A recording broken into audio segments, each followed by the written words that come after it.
Right, we're back on air. Welcome to episode 9 of Once Upon a Time in the Ashes, the podcast that takes an alternative look at Ashes cricket through the eyes of the one Ashes Test wonders.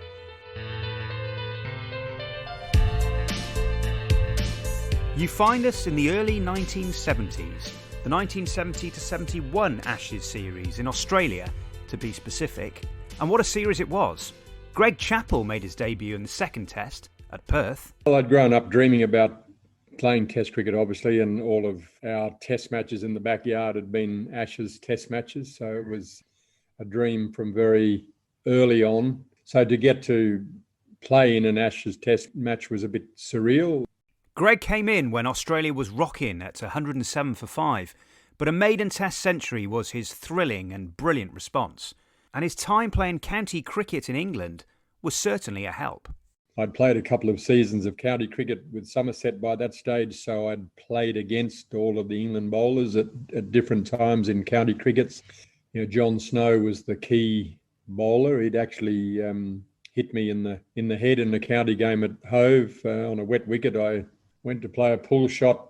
The wicket was a bit damp, so the ball sat up and it hit the back of the bat and ricocheted into my face, which was a bit of a shock because I'd never been hit in the head before.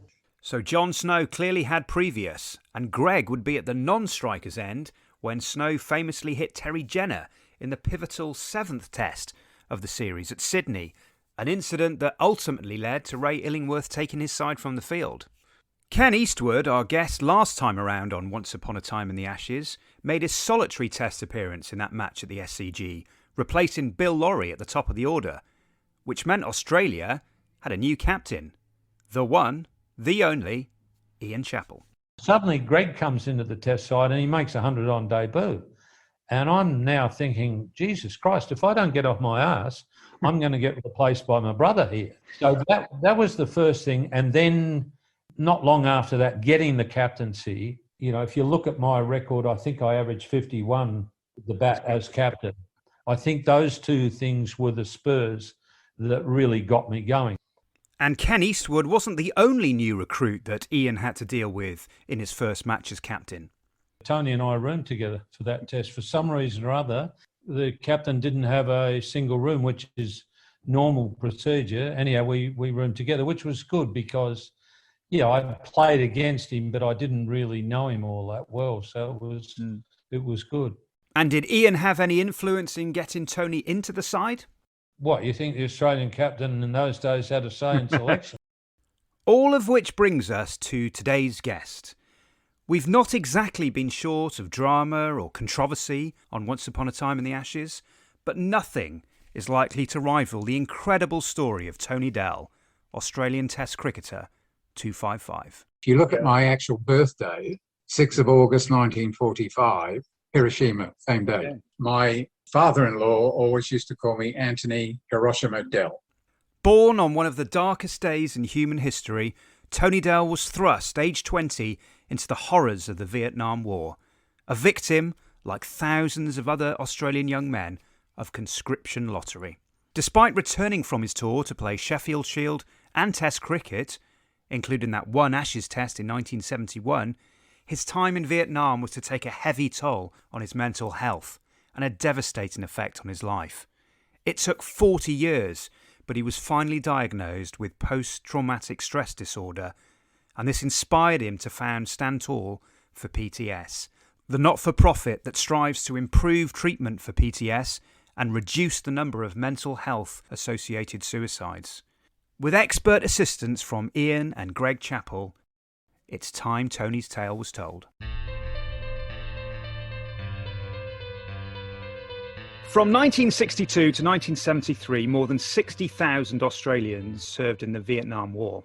Only one of these men went on to play cricket for Australia. He played 2 Test matches, taking 5 wickets on his debut against England at the SCG, and in 41 first-class matches, he took 137 wickets at 26.7. But these statistics become meaningless against the struggles and trauma that resulted from his 10-month tour of Vietnam. Tony, welcome to Once Upon a Time in the Ashes. Thank you, Graham. Let's start with your early years pre-Australia, because I understand you were born in England. Yes, I was born in, I'm not quite sure if it's Hampshire or Dorset. I was born there in 1945. My dad was in the Royal Navy during the Second World War.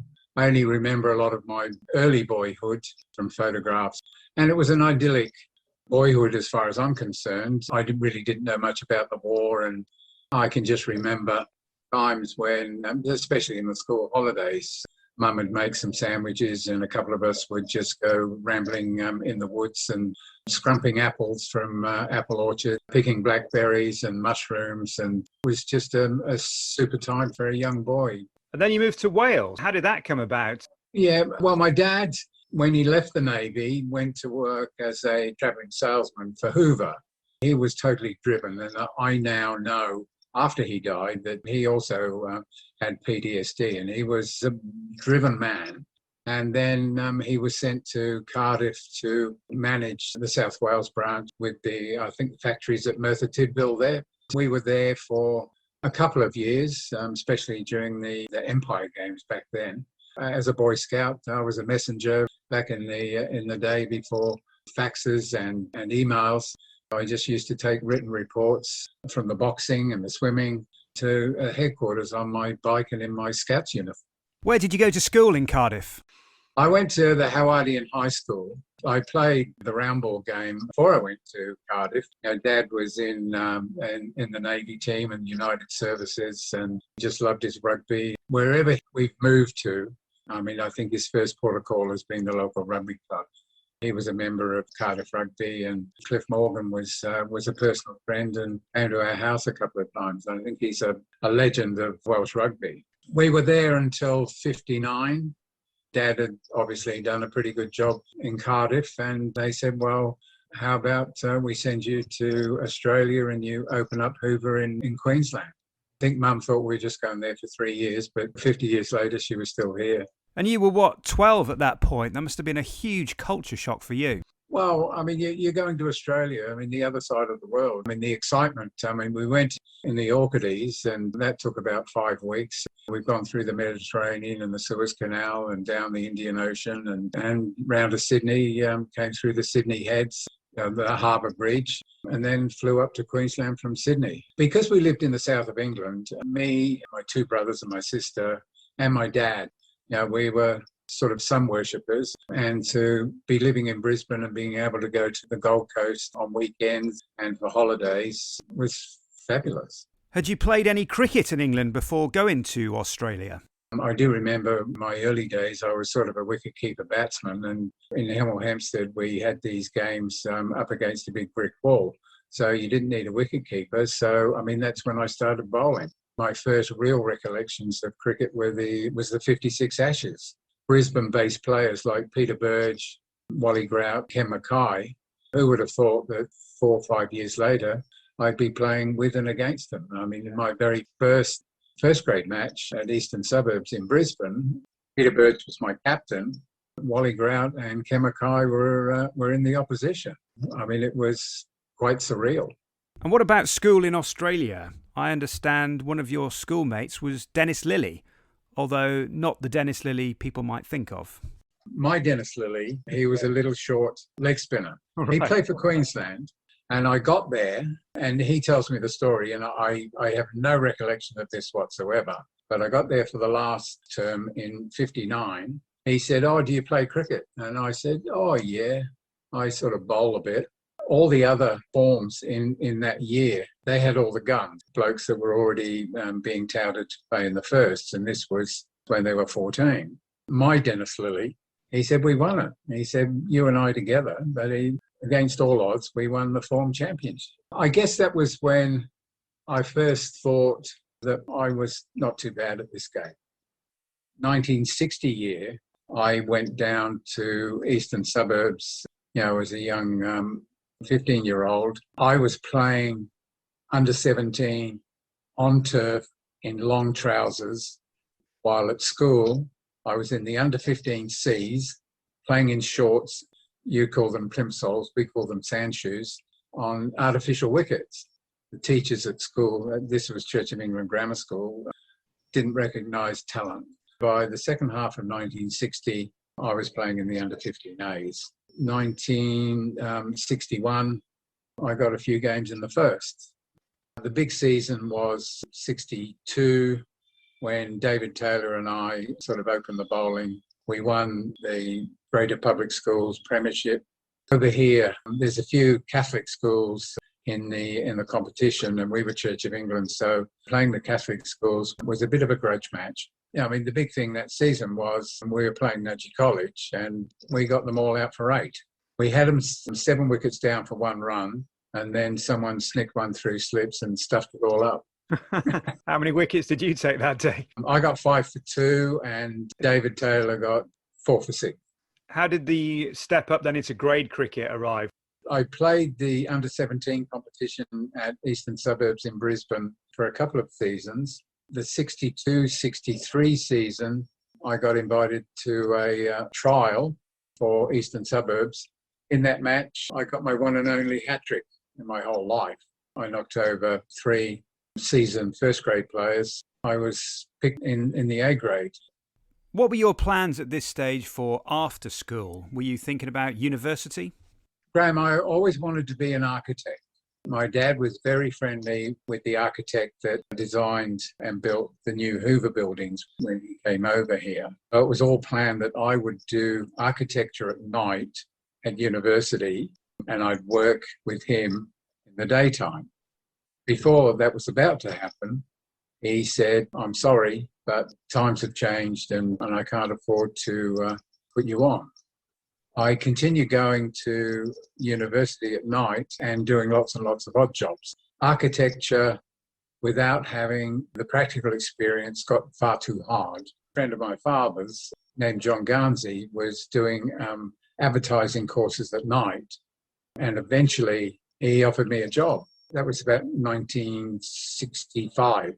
But by then, the war in Vietnam was hotting up. The Australian government decided that we had to be in Vietnam. So they came up with the idea of conscription of national service. The Australian government put together a process whereby they drew numbers out of a hat. They were designated as birthdays. So in my case, they drew out the 6th of August, 1945. Every person in Australia that turned 20 on that day, every male, became eligible for national service.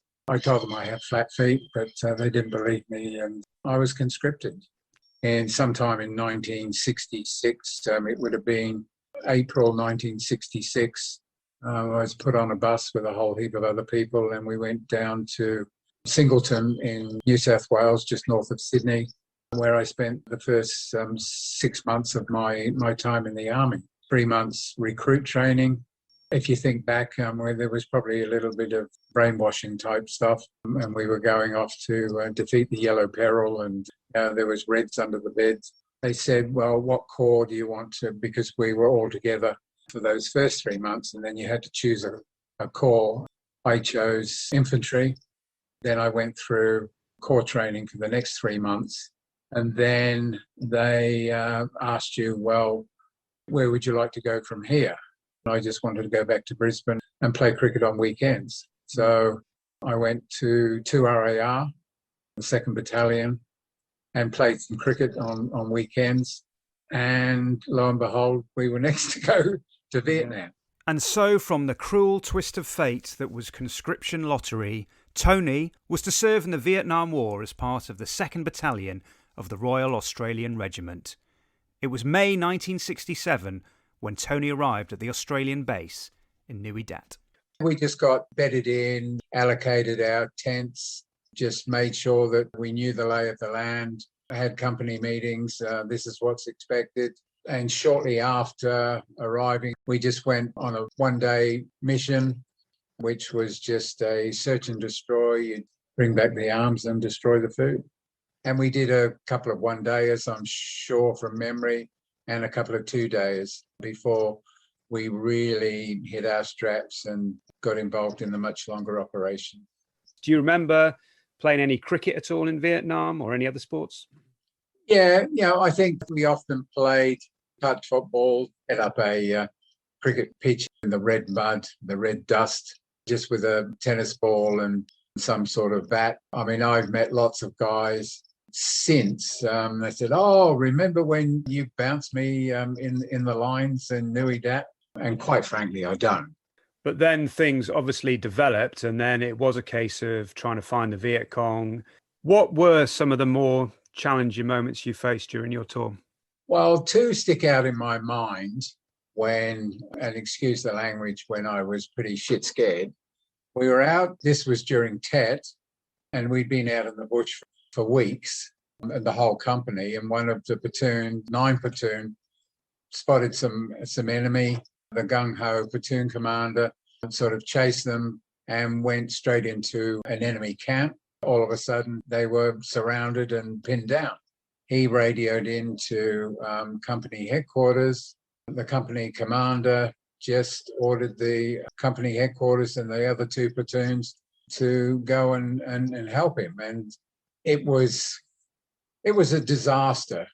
To be quite frank, I think it was Australia Day, 1968. And all of a sudden, this company commander who was new at the job, because the best fellow that we'd had early part of the tour being sent home for educational purposes, this guy wasn't completely rational in what he did. And all of a sudden, the whole company was stuck with dust coming on and completely surrounded by enemy and snipers.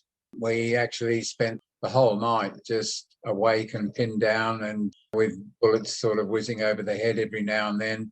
The company commander went to water. The CSM took charge, settled us all down until daylight. And then we called in artillery and the helicopter gunships and dispersed the enemy. You really feared for your life at that particular stage. And then leaving the camp in daylight the next day, I mean, you just see dead bodies and with their brains blown out, blood and guts. And that's something that's always remained with me. The other thing was just before I came home, and I came home a bit early because my time was up, and I came back with a number of other people whose time was up also. And we were in a holding company for about a week or so before we left. We became the people that did what they called the tail patrols, the target area of responsibility. We were doing nightly ambush patrols. And this particular time, we went with a corporal who got us lost. What happens in a theatre of war like that, you have what they call stand to, which is at dusk and dawn, because that's the time when the enemy is most likely to attack. So you have to be prepared. We stood to just before dusk, had no idea where we were. And then we had to go to the ambush position in the dark and got even more lost. At that stage, he virtually aborted the ambush. We were just sitting in the long grass, waiting for daytime.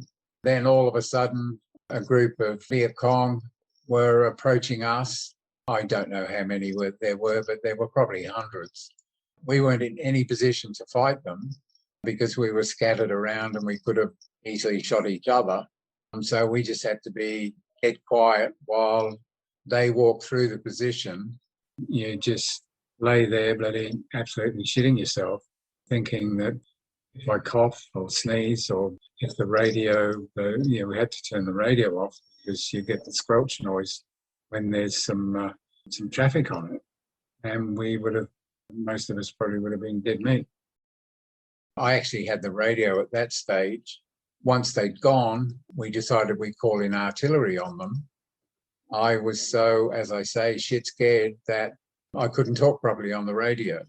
And I mean, we called in the artillery and they fired on them. And I think there was lots of casualties on their side. And then we were just called in. And shortly after that, I jumped on a plane and came home. Without those two main moments, I mean, this is a hypothetical question, do you think you would have still developed PTS? I don't know. Last night, I was part of a Rotary Club dinner where I spoke about my lived experience. But there was also a young lady doing some research on ketamine as a medication for PTSD. She was incredibly au fait with PTSD and all of the causes and problems. And it's just such a complex thing, and she's of the opinion that it just depends on the person, the incidents. Have you got a low threshold for trauma or a high threshold? And I said to her, well, I had a quite idyllic childhood. Maybe I had a low threshold. There's written records of PTSD dating back to the Greek Wars in, 3,000 years ago. It was now March 1968. Tony's tour of Vietnam was over, and he had to begin the process of reintegrating into civilian life in Australia. Well, at that stage, I was always coming back to Brisbane, but my family, while I was in the army, had moved to Sydney. I came home on a commercial flight and landed in Sydney to be met by my family. I spent about a week with them. From my memory, no one ever talked about where I'd been. I often say, well, for all the good, I might as well have just been down the road to buy a bottle of milk. I can remember my two young brothers who were definitely children of the 60s, and I can remember at one stage sitting around with them in the lounge room, listening to Hendrix with a strobe light and smoking my first joint ever. I'd had a girlfriend who I was totally in love with before I left. We wrote to each other all the time. On my R&R, I'd gone to Hong Kong and bought her an engagement ring. And she was at the airport when I came home. The next day, I proposed to her and gave her the ring. And the day after that, she gave it back to me and said, I've met someone else. And shortly after that, I just jumped in my mum's car and drove back to Brisbane. When we came home, it was considered a dirty war. There were protesters and shit stirrers everywhere, and we were told not to wear your uniform in public because you might get spat on. You just didn't talk about it. I finally got discharged, went out to Enoggera Army Barracks, and it was just hand over all my bits and pieces, given my last pay and a handshake and see you later. Did you feel a different person when you came back? No, because you think you're fine, and it's the rest of the world which is out of kilter. How did the repercussions of your time in Vietnam begin to show themselves in your day-to-day life? Oh, well, you go to a restaurant, even without thinking. Back in the early days, I'd go to a place at the back of the restaurant and sit with my back to the wall facing the door. So many veterans just do that automatically and don't even think about it. And whenever a helicopter went over, the hairs on the back of my neck just stood up. A weird feeling. And for Vietnam veterans, the Huey, as they called it, was just an intrinsic part of our life. And it was always there to bring us home after 3 weeks in the bush. And you just had this weird love affair with the Iroquois helicopter. The first recollection of PTSD symptoms was round about the time I got married. I couldn't sleep. There was teeth grinding. There was bad dreams, temper outbursts, relationship difficulties. I can't handle crowds of people. If I go to the theatre or the cinema with Sally, we just make sure that if there's a crowded foyer waiting to go into wherever we've got to go, we just avoid it. It upsets me and my legs start to go to jelly. Did that happen immediately or did that creep up on you? It crept up. My layman's explanation of PTSD is that you see all these things, you experience the fear, etc., but because you're there doing a job, have to move on, and you just compartmentalize it. And it sits in your brain and starts to ferment, and it could take years. Seems crazy to talk about cricket after all this, but be great to know about how you got into cricket when you came back from Vietnam. Was cricket a release for you after your experiences in Vietnam? Oh, most definitely. And I'll always say that the camaraderie in the cricket and the rugby And being embroiled in work, I didn't have time to think about anything else. I was pretty good at all three. I'd always had these thoughts while I was over in Vietnam. I'd get reports of, oh, so-and-so was picked as fast bowler for Queensland. And I'd think to myself, Jesus, if I'd been there, that would have been me. I mean, I'm so much better than that bloke. So I got back, and there was one particular selector reckoned that I wasn't very fit. And I'd been fitter than I ever was. And I can remember my first club match when I got back. We actually played a club match at the Gabba. And I bowled just about all afternoon and got 7 wickets. But that season, 68, 69, I got picked for Queensland Colts, which is sort of an under-23 side. And for the first time for a long time, we actually beat New South Wales. And it was my first matches against the likes of David Colley and Kerry O'Keefe and Bruce Francis and Gary Gilmore, who was only 17 and almost won the match for them. 69-70 season. Again, all these years I was sort of up there as one of the top wicket takers in club cricket. In hindsight, I don't think it worried me all that much. I wanted to play, but I didn't get shitty because I wasn't picked. To me, cricket was just a release. It was just something that I enjoyed doing, and I loved my work and I loved my rugby, and I was in a pretty good place overall. And then Sandy Morgan, who had been a mainstay of Queensland cricket fast bowling for quite a few seasons, he moved to Sydney, and the fellow that had replaced me went to Perth. All of a sudden, there was a couple of spare spots there. And Tom Graveney, at that stage, was the Queensland captain coach. Lovely, lovely fellow. I think I put a few around his ears at training, and bingo, I was in the side. And can you remember your first match for Queensland or your first few matches? Yeah, first few matches, I kept getting picked and getting none for all the time, and I can remember even before I'd taken a first-class wicket, I had Barry Richards and Ian Chappell dropped off successive balls. Then I started to get a few wickets. I played my first match in Perth, hard and fast and bouncy, my type of wicket, and I got 5 or 6 in the first innings. Well, we still got beaten, but I guess that was the turnaround. Barry Richards, meanwhile, he had a newspaper article and he was writing nice stories about me. I can remember much, much later, I ran into him in Perth. He was about 50 metres away from me, and he looked up and saw me, and I looked back at him, and he sort of patted his chest, because that's where I would hit him the most. The left hand, bit short of a length, but he bang into the ribs. Let's hear from Ian Chappell again, because he remembers a Sheffield Shield game involving Barry Richards and Tony Dell. We played Queensland this was 70-71, because Barry Richards was playing for South Australia. And we're playing at the Adelaide Oval. A fella called Wild Bill Albury was opening at the other end from Delhi. They called him Wild Bill mainly because he was one of those guys whose arms went everywhere when he was running up to bowl. And we were 10, I reckon we were 1 for 10 after 8 overs. Delhi had got Ashley Woodcock out.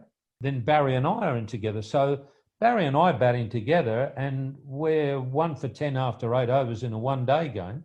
That's got to tell you something about the way Delhi's bowling. Bill's bowling at the other end. As he was in virtually his last stride, his hand hit his knee and the ball flew out.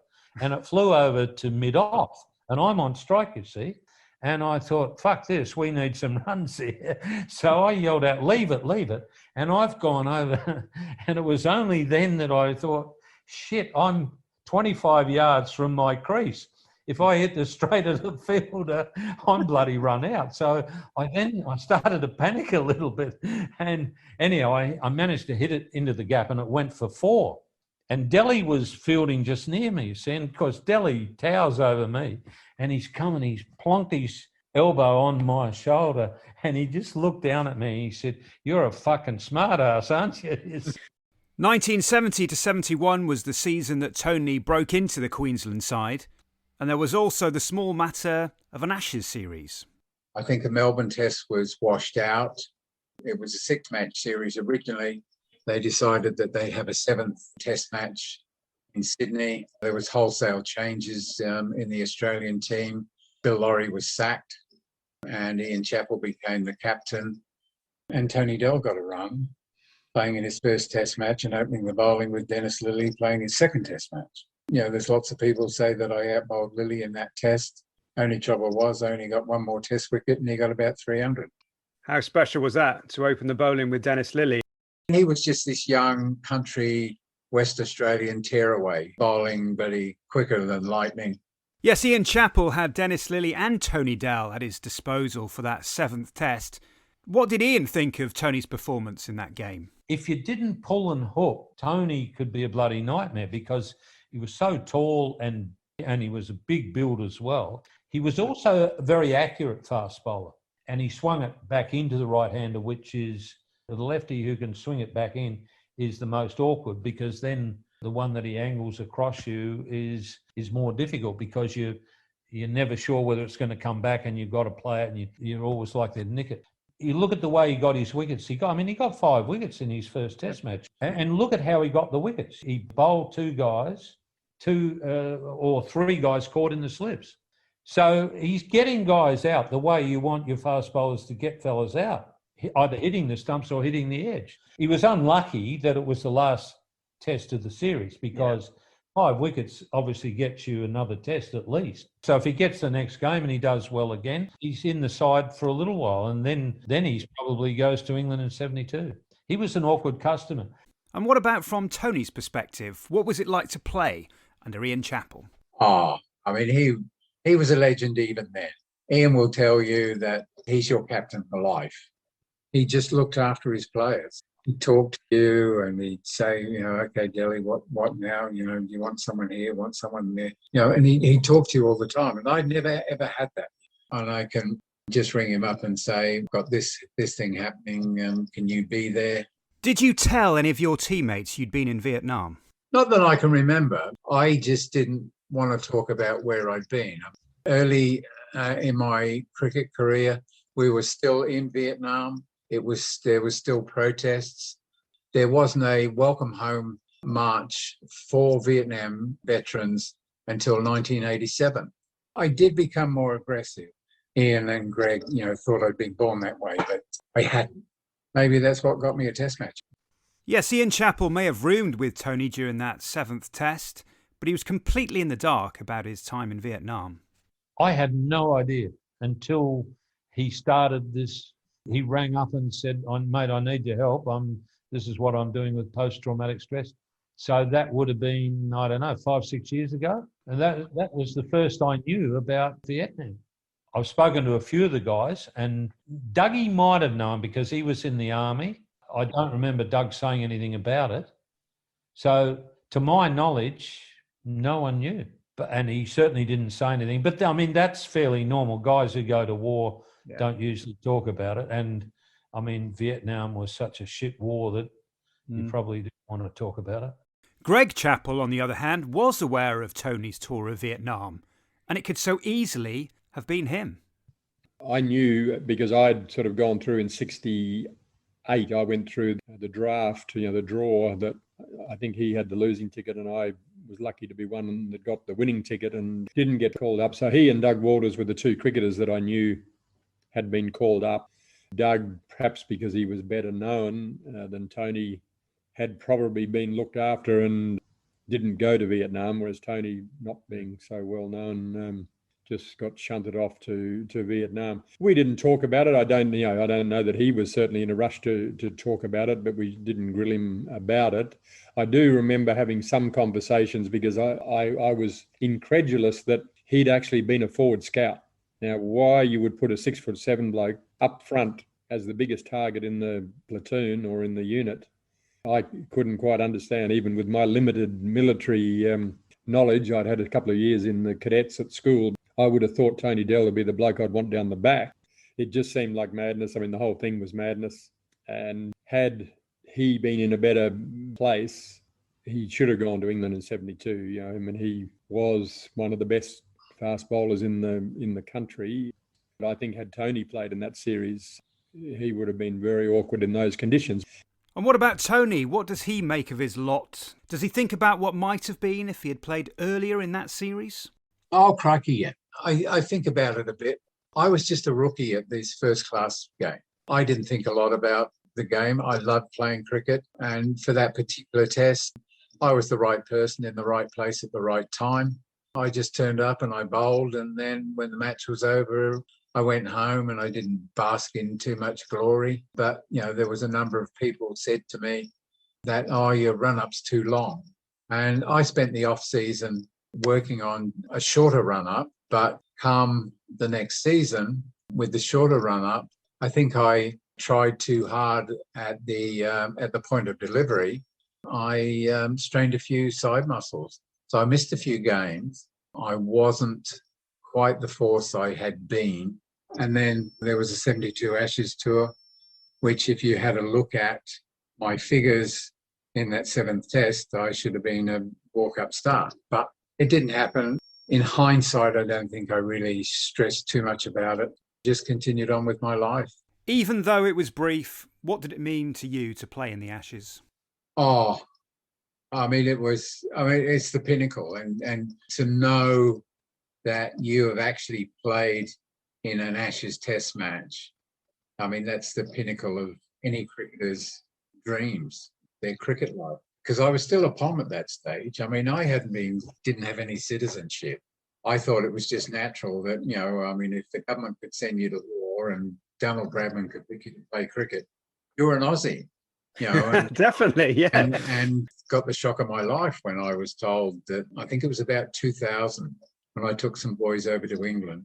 And on the way back, I think we were in Brunei on the last leg. They said, you can't get on the plane because you're not an Australian citizen. They don't want you. I said, friggin' hell, they sent me to war and I played cricket for the bastards, but, what more do you want? We talked him around and I got back. There was still time for Tony to make one final test appearance for Australia. In 73, 74, New Zealand toured. Queensland, played them in Brisbane. Greg got 180 and I got 2 lots of sick. We knocked him over in 2 days. And as a result of that, they picked the same 12 for the first and second test, one in Melbourne and one in Sydney. But the silly selectors picked me for the Melbourne test instead of Max Walker on his home wicket, and then played him in the Sydney test, which was a bloody green top, and my favourite bloody ground. And so I was 12th man. Australia won that test in Melbourne by an innings, with Tony taking 1 for 54 in the first innings. But by this point, Tony was considering retirement from the game to concentrate on his career in advertising. When you're in the army, you're always told that the platoon or the unit is only as strong as the weakest member. And we had full-time jobs in those days. I was damn good at my job in advertising production, but I always had these guilt feelings about nicking off and playing cricket, leaving someone else to do my job. I just went up to, late in the 73, 74 season, Sam Loxton, who was the resident selector, that I didn't want to play anymore. Because one of the things was that there was a 3-match series against New Zealand. Following that, there was a tour of New Zealand for another 3 matches. And I could just see myself being away for another couple of months from work. And I just said, I don't want to play anymore. And he said, okay. And I can remember that we actually caught a cab from the SCG to the airport, because he was going back to Melbourne and I was going to Brisbane. He was reasonably cool about that. He just said to me, good luck telling Greg, my Queensland captain. And I didn't tell him till the end of the season. That last Shield match, we were in line to win the Shield and New South Wales were our last match. Jeffrey Thompson was in the New South Wales side. Jeffrey Thompson had a point to prove to the New South Wales selectors. Built like a brick shithouse, and he just cleaned us up beautifully. I went up to Greg, just said, I don't want to play anymore. He basically said, bullshit. He said, I've just got Jeffrey Thompson coming here, and you've got to open the bowling with it. Okay, playing in an Ashes test is the pinnacle, But for a fast bowler, opening the bowling at that stage with Jeffrey was equally as high. From Greg's perspective, Barry Richards was instrumental in his decision to get Tony to play that extra season. Tony was the only bowler that I saw trouble Barry. Barry changed his initial movements when he batted against Tony Dell, and I think that was because he was left-handed, he was tall, he swung the ball into the right-hand batsman, and his bounce was awkward from a length, from his height. He got quite side on, he was quite tall and upright. So I think that added to my own experience of having the same issue, that he was really difficult to get on the front foot to. When he announced that he wasn't going to play anymore, I got on the phone as quickly as I could and said, "Mate, are you sure about this? I think we could use your skills." And I think, no one knew, not least of all Tony, that at that stage he was sort of going through one of his sort of depressive periods and, probably wasn't feeling very valuable to anyone. And so getting a phone call saying, we want you and we need you to play, would you consider it, probably came at an opportune time in some ways. Tony played that final season for Greg at Queensland, but that was to be it for his first-class career. Following his retirement from cricket, Tony enjoyed some stunning successes in the advertising industry, but these were punctuated by some crushing blows. Well, in 1980, I got fired from my first job. I'd been there since 2 years in the army, but since 65. And again, it was just that weakest member situation where, and I really didn't know I was doing it, but, I was sort of castigating people that I felt that were letting the site down. Now, I was a full director at that stage. Why were you fired? Because of the way I was treating these people. It's something that works in the army but doesn't work in business. That was the reason I was given. I'd been there for 15 years, but then the owner just decided that I had to leave. We both cried, and I got fired. I'd even given up my cricket for the bastards, and they fired me. I started a little company of my own called Tony Dell Productions and got lots and lots of clients. And I shared some premises with a fellow called Lloyd Graham. And then we decided that we'd start up our own agency. We were approached by J. Walter Thompson. And all of a sudden, we started up this agency, which was Graham, Dell and Thompson.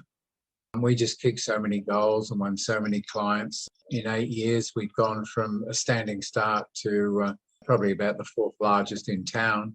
And then one day, Lloyd called me into the boardroom.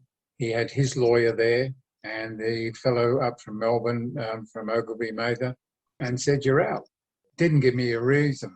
And I was a partner. And my wife at the time was our major creative, and she was one of the best in town as well. And he said, "Oh, Katie can stay." And she basically said, "Well, you can stick that." We then started off the Dell partnership, and 40% of his clients followed us. It was a good business to be in until Paul Keating, who was the Prime Minister at the time, deregulated the advertising industry so that clients could buy their own media and we'd lose out on the 7.5% service fee. He abolished the fringe benefits tax, which made it even harder for us. He brought on the recession we had to have, which is what it was called back in those days, and interest rates were up to 22%. Then my biggest client, an organisation called the Carphone Group, UK, well, he moved over here, a fellow called Graham Thomas. He was pretty well tied up with Worcester back in the day, and a great friend of Ian Botham. He became the Queensland sponsor. He brought Ian Botham over here for a season. He was my major client, and he came to me on Queen's birthday, 1990, and said, "I've gone bust," and he owed me $250,000, which was bucket loads in 1990. We lost everything. Our house, our business premises, my lovely Jag, and eventually my family. By his own admission, the 90s were the darkest decade of Tony's life, and they passed by in a blur. But his entrepreneurial spirit saw him try to battle back once again. My family had gone. My wife and kids were living in Brisbane. I was living in my mum's garage up on the Sunshine Coast. I started up the Australian International Sports Academy. That finally morphed into India. We went over on a promotional tour and Greg Chappell came. That's when he got headhunted to coach the Indian cricket team. It finally sort of morphed into me partnering with some Indians.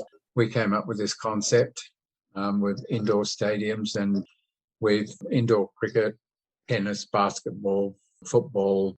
We had 3 on the go around about 2007, and then the GFC hit, and it was back to square one again. I guess the final solution was never really an option. I was down and out. Don't think I would have topped myself. It must have been very easy at this point to think that life was conspiring against him, but thankfully, salvation was at hand. Then I just got a call from Defence Cricket. They handed me the lifeline that I needed. I was the only Vietnam veteran that had played Test cricket. They had the International Defence Cricket Challenge happening every couple of years in Canberra, and would I be their guest? I said, for sure, if you can pay my way. By then, I had the backside hanging out of my pants. I was living in my mum's garage in Caloundra on the Sunshine Coast. I went down, and as I was getting ready to come home, one of the retired colonels in charge said to me, do you still have your medals? I said, oh no, my kids ruined them as they were growing up. So eventually they talked me into getting the replacements at this drop-in centre on the Sunshine Coast. All they wanted to do was talk about cricket. And they were veterans themselves. They said, you've got PTSD. And I said, oh, bullshit. And they asked me, a few more pertinent questions, my sex drive, etc., etc. Hadn't been with a woman for about 15 years and just other things and crowds and so on and so forth, and inadvertently losing my temper. And they said, well, we can get you a pension, which was music to my ears. So they sent me off to a psychiatrist to be officially diagnosed, got the pension and the gold card. There was 40 years between you returning from Vietnam and finally being diagnosed with PTSD. Do you ever think how life could have been different if you had got that diagnosis a lot earlier? Yeah. I probably would have kept playing first-class cricket, might have played 20 or 30 test matches, who knows? But as far as business goes, I'm convinced that what I did and being a workaholic and the highs I get out of that, I think I became a more creative person, which is why I tend to sort of come up with these ideas that we run with now. And maybe if I didn't have this workaholic syndrome, maybe I might have just been an ordinary production person. I don't know.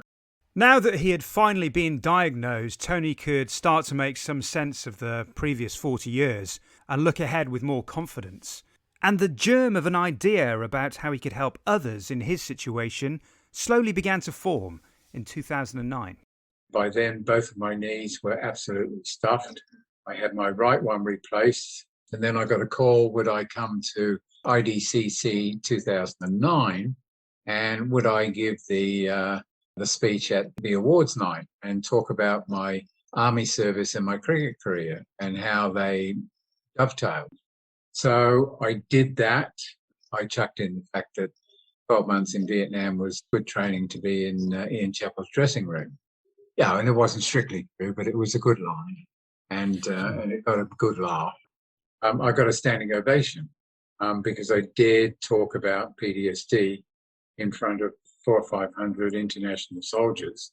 And at that stage, Angus Houston was still the patron of cricket, defence cricket. Went back to the table and I remember him sort of giving me a bit of a handshake and a hug. The next day, the lady captain in charge of the New Zealand Army team came up to me and shook my hand and said, thank you so much. Half of my blokes want to have a chat with me when we get home. It's only recently that I've thought about that and thought, well, Christ, even before Stand Tall, I made a bit of a difference to a few blokes' lives. I then went back to the Sunshine Coast, had my second knee replaced in early 2010. And as I lay in the hospital, I thought about what I could do next. I just thought about the standing ovation, the fact that, there was tens of thousands of other Vietnam veterans had no idea why their lives had turned to crap. I thought, well, I could set something up and help them, and it would keep me busy. I came up with the concept of an awareness organisation, but, I was $80,000 in debt and had no chance of starting up a not-for-profit. So I just got a letter from my psychiatrist and a friendly accountant that I'd been to school with, and he got most of that rescinded. And one of the colonels went to the Australian Cricketers Association Hardship Fund and said, can you help this bloke? And I got $20,000 from them. Then someone else got hold of the Kerry Packer Foundation. They took care of the rest, and all of a sudden I was solvent. Tony founded Stand Tall for PTS in 2010. The original concept was to help the thousands of other Vietnam veterans who had no idea why their lives had turned sour after they came home. But its scope has grown to include serving military, veterans of other conflicts and first responders. It also led to Tony meeting his current partner, Sally Hodder. Incredibly, Jim Maxwell was the matchmaker. Sally's sister heard Jim interviewing Tony on ABC. Sally and Tony were friends back in the 70s, but now the relationship was rekindled. She emailed me and said, remember me? And my memory's crap. I said, no. We then started talking on the phone, and I actually flew to Perth December 2015. And the rest, as they say, is history. After a successful conference in 2015, the focus for Stand Tall for PTS is a national joined-up effort that aims to generate real change in 3 key areas: the transition back to civilian life, reducing the number of suicides, and drastically improving models of care. So how does Tony propose to do this? Well, ever since I've been involved in this, the success rate of treatment has not improved one iota. I mean, it's still only about 30% successful, getting people off the couch and becoming contributing members of society once again. There's probably over 1 million Australians in that category. We've run 2 convoys of military and first responder vehicles and personnel, and done hundreds and hundreds of interviews, and probably reached 10 million people with awareness of PTSD and what it's doing, and the need to improve what we're doing. What do you hope to achieve with Stand Tall for PTS? To be able to go to the government and change the way they do things, upgrade the 30% success rate. I mean, it can never be cured because what's in there is there for life. How should the government be tackling this situation, and what should they be spending their money on? Funding the likes of equine therapy, canine therapy, yoga, art, etc., etc. They're all proven ways of teaching people to manage and getting them better. Suicide rates through the roof because we don't do a very good job with transition out of the armed forces. People are going out underprepared, and for the first responders, they've got nothing. As soon as they flag the fact that they've got problems, they're given a year. If there's no improvement, they're out. The suicide rate in first responders is double the national average. And Tony is clearly the man for the job. But don't take it from me, take it from Ian Chappell. What he's done for post-traumatic stress is fantastic. He seems to be able to get people to do things, and I'm talking people, not just me, like I was his captain, and I've said many times that once you're their captain for life. So not surprising that he rings me up and he says, mate, I need your help. I'm going to help him. But, all the way up the line to prime ministers, Delhi seems to have this ability to just say to him, mate, we need some help here. This needs to be done. Yeah. And they sort of say, yeah, okay, well, we'll do it. He's either a very good salesman or he's such a big bastard that they think, shit, I better not argue with him. Tony's story is now reaching far and wide, and the Sky News US correspondent Greg Millam has written a book about Tony called And Bring the Darkness Home. So how did that come about? Yeah, it came about when I was at Lord's at the Pakistan-England Test match. A friend of mine who's a scorer for the MCC got me an interview with Jonathan Agnew on BBC Test Match Special. Tea time on the first day, and Boycott was in the room. And Agnew said, "Oh, you'd remember this fella." And he turned around, "Oh, Tony Dell, big left armour." Greg heard the interview and decided that it was a good enough story for him to write a book. Looking back, how do you view what happened to you now? Until I was diagnosed in 2008, I just thought that all the unfortunate things that had happened to me in business and in my family life were just bad luck. I have to admit that cricket-wise, I never had any real memories of ambitions to play for Queensland or play for Australia. I think in hindsight, I should have possibly played for Queensland much earlier. If I had, would I have been like Doug Walters and not been sent to Vietnam? I don't know. I just took the things that happened to me. I didn't think too much about them. I just took them with a grain of salt. I have to admit that in the 90s, when I went belly up, that was my darkest period because I had to fight where previously it had come so easily. What's your overriding emotion when you look back? I mean, are you angry that you were sent to war? No, I'm not angry. I'm not angry. I think in hindsight that if cricket hadn't been in the way, I would have signed on for another 6 years. It was boys' own stuff. I mean, you were 21 and full of testosterone. To be perfectly honest, it was an adventure. Instead of dreaming about being a soldier, I was a soldier. And quite frankly, I loved it. Yeah, it's like the cricket. I just played because I enjoyed it. I didn't think too much about the reason for being a soldier, and I didn't think too much about the fact that I was playing for Australia. Tony Dell, ladies and gents. An extraordinary tale. So many setbacks, so many struggles, and yet he has always, somehow, eventually, through sheer force of will, managed to turn them into a positive. And nowhere is this more true than when setting up Stand Tall for PTS. Stand Tall stands proud as Australia's foremost promoter of post-traumatic stress awareness and of the urgent action the government needs to take. You can find out more at standtallforpts.org. In the UK, Combat Stress fulfills the same function as Stand Tall. For more than 100 years, they have been the UK's leading charity for veterans' mental health. Today, they deliver their world-leading specialist treatment to former servicemen and women with complex mental health issues such as post-traumatic stress disorder. To find out more, visit combatstress.org.uk. All that remains is to say a big thank you to Tony for sharing the story of his life, for his humour and good grace, and for having the courage to take us through the bad times as well as the good. Thanks also to Ian and Greg Chappell for their time and insight and their continued support of Tony's work. As Ian says, once he's your captain for life.